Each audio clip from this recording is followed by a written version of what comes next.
Dire une chose, c'est que lorsque le climat a paru se dégrader entre le Maroc et la France ces derniers temps, jamais, au grand jamais, il n'y a eu le moindre nuage entre l'Élysée et le palais royal de Rabat. Ils sont dégradés pour des problèmes de droits de l'homme, vous le savez. Bon, vous savez, les droits de l'homme, c'est une affaire subjective et une affaire climatologique. Montesquieu vous le dira. Puis les droits de l'homme sont respectés chez nous. Majesté, à l'époque, le Parti socialiste français avait vivement critiqué et protesté contre l'emprisonnement de Maître Bouhabid, laissez-moi finir, le leader de l'USFP. Alors je voudrais vous demander si aujourd'hui vous pensez que les conditions d'une libération sont arrivées, sont venues. D'abord, nous n'avons pas condamné M. Bouhabid pour un délit d'opinion. Il a été condamné pour un délit d'expression qui tombe sous la loi pénale.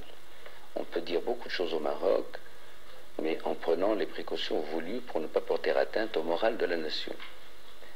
Deuxièmement, je puis vous dire que les conditions de sa libération existaient au lendemain même du jugement, puisque le roi peut accorder sa grâce à partir seulement du moment où il a rendu son jugement.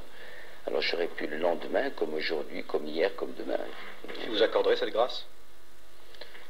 Moi, on en parlera, mieux ça vaudra. Majesté, vous affirmez souvent que le Maroc est une des seules démocraties dans le Maghreb. Alors, est-ce que vous continuez à le dire malgré l'emprisonnement de dizaines et de dizaines de syndicalistes marocains?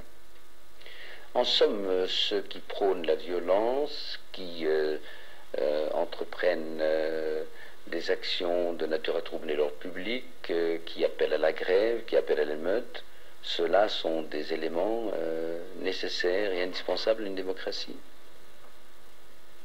Il y a aussi les syndicalistes, Majesté, vous le savez. C'est de cela dont je parle. Car les problèmes des journées de 22 juin ont été le fruit des provocations de la CDT. Vous pensez qu'elles ont été manipulées? J'en ai la conviction. On parle bien des émeutes de Casablanca. Oui. Majesté, croyez-vous que dans l'affaire du Sahara, la France puisse jouer un rôle quelconque? Je suis certain que la France peut jouer un rôle important.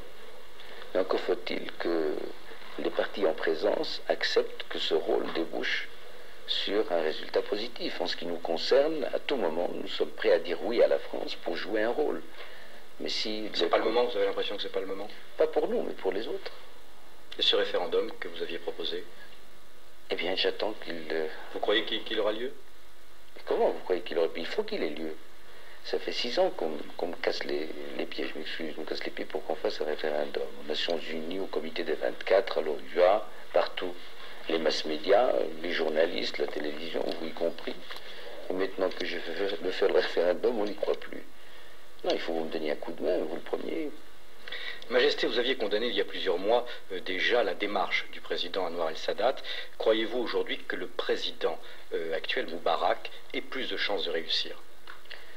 Le président Moubarak a une autre personnalité. C'est un autre style.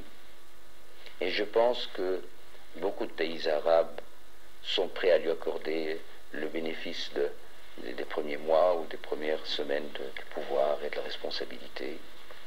Et du reste, il nous apparaissait durant toute cette période comme étant l'un des, disons, le partisan le moins chaud ou le plus froid d'un rapprochement même personnel avec Begin. On le sait, il était très, très chaud.